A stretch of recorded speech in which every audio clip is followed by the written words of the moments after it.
Hey there YouTube, Josh here. We're at a tournament at a convention center here in Merida, Mexico. I'm playing Dragon.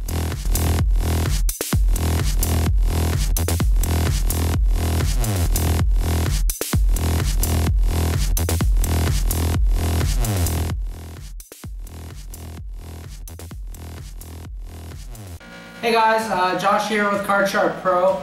Happy Friday. Thanks for tuning into our first episode. That footage I got was from a tournament last weekend. I was playing Dragon Dragunity. I'm about to play a game against Evilswarms. I picked this game in specific because I thought it was really cool and really showed how dragons can get out of bad situations against Evilswarms. I figured it would sum up the format pretty nicely. Pretty much everything you want from the format except the Dragon Ruler Mirror. It's pretty great. I'm pretty sure you guys are going to like the video, so go ahead and check it out.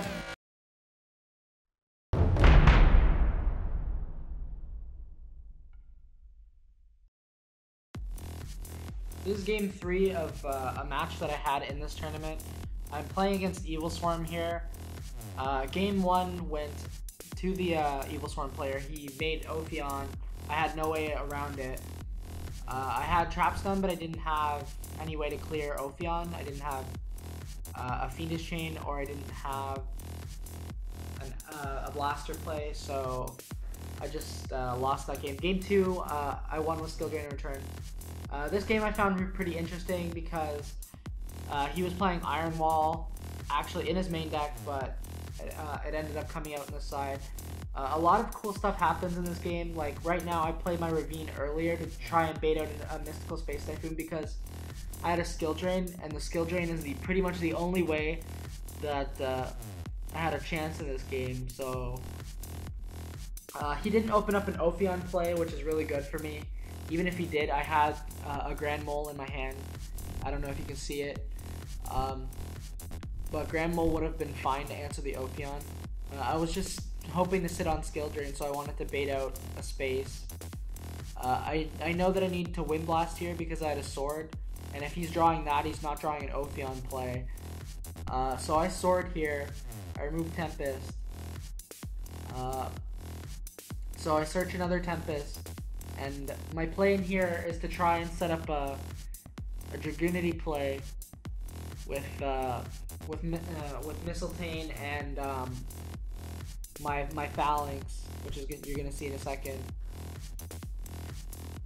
The reason I would make that play here is because I really just want to get rid of any of the disruption that he has. I don't mind throwing free dragons at it because I know that he's drawing an Iron Wall again next turn, and he can't Ophion me. So I figure might as well just try and get him to use as many cards as possible. Actually, what really worked out in my favor is I normal summoned the Phalanx, and he discards Maxx right away. So I can just, I end up just passing here so that he doesn't have any real cards the next turn. He just draws the Iron Wall again. Basically what needs to happen here is I need to slow roll him as much as possible to keep the Ophion off the board. If that means he's redrawing a card, that's even better for me. He attacks over, which is fine. I have no real recourse. It's not even 1,000 damage. So the only time the Evilswarm player really can threaten my life total is around 4,000 damage with either a Rescue Rabbit or a Trickion play.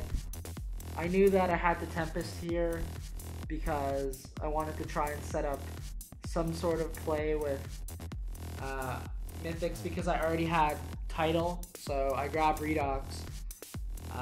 I drew Trap Stun for the turn actually, so definitely I knew that my play was going to involve a Trap Stun into Mythic, so I wanted to make sure that I could set up my play here. I knew he didn't have Typhoon because he would have Typhooned me earlier, and that would clear up his back row, so the Trap Stun was going to resolve, no problem. So I just take some damage here, which is fine. When you're playing against Evilswarm, again, you don't really care about life points, you just care about getting Ophion off the board and Trap Stun's actually the most huge card in this matchup if they can't get it off. They have one out, which is Book of Moon. I would play through Maxx here, especially with the skill drain, but he doesn't have it. He makes a fair play here, which is Compulse his guy. It gives him a chance to draw an Evilswarm monster the next turn and have some sort of recourse. But I know in my head that the play I'm about to make makes it actually impossible for him to have any sort of out, because he's playing Evilswarm. He has no monsters in the graveyard to top that Kirky on. I realize that I need to make some sort of Mythic play. I can deal exactly 8,000 damage here, so I do go for it. I remove my Redox to search my Mythic Tree Dragon. I have a Mythic Water Dragon in hand already, which explains the setup that I was making. So I go ahead and just make the play here to search. Start to get up my Mythic setup. This combo right here is kind of important to know because it's going to come up a lot in the next format, or even if you decide to play this deck at any tournaments for the rest of the format. Knowing how to drop 8,000 damage with your Mythics and not use up that many Dragon Ruler effects is really good to know. And even again, Felgrand would be good here, but again, Heliopolis is game. I was also aware of the fact that my opponent could have a Forbidden Dress, so I wanted to play around that as well. If I went Felgrand, I can't clear his board if it isn't game. So, but this play, I can clear his board if he has it. He does end up having it, which is really good. To clear 3 cards here is really simple. You just make a Draco Sack, some tokens, and then you just pop a card with Draco Sack, and then pop the Draco Sack and the 2 tokens. Or you can just pop all 3 with Heliopolis. Really, whatever works. If you do it 1 by 1, you at least destroy 1 card if he has a Veiler. It's very thin that he has Veiler. Veiler isn't very seen in this format, but from what I've been seeing, Veiler is very popular in the upcoming format, so going 1 by 1 here would be good. I do end up just activating Heliopolis because my opponent obviously doesn't play Veiler, and if he did, he definitely took it out against Dragons in Game 3. I leave my opponent pretty much top decking, hoping for an answer to his Evilswarm, or answer my card with an Evilswarm. But again, I have skill drain, so I know that I'm very safe.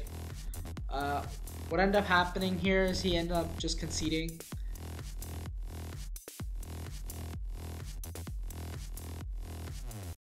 Hey guys, thanks for watching. I really hope you enjoyed our first episode. A couple things I want to cover before I let you guys go. I wanted to especially thank the people from P4P Playmats for providing us with the playmat that I used at that tournament. I'm actually going to be raffling this off to one of my subscribers this week, so if you want a chance, be sure to subscribe to my channel before Wednesday of next week, and you have a chance to win this. The winner will be announced on Friday. Be sure to look out for that. And I'm going to be also uploading a couple more videos from that tournament, not as a part of the channel, but just more so just so you get an example of what we're going to be doing here with the show. Special thanks to Nathan Ireland for the music clips, and I hope you guys really enjoyed it. Take care, have a nice weekend, guys. See you next week.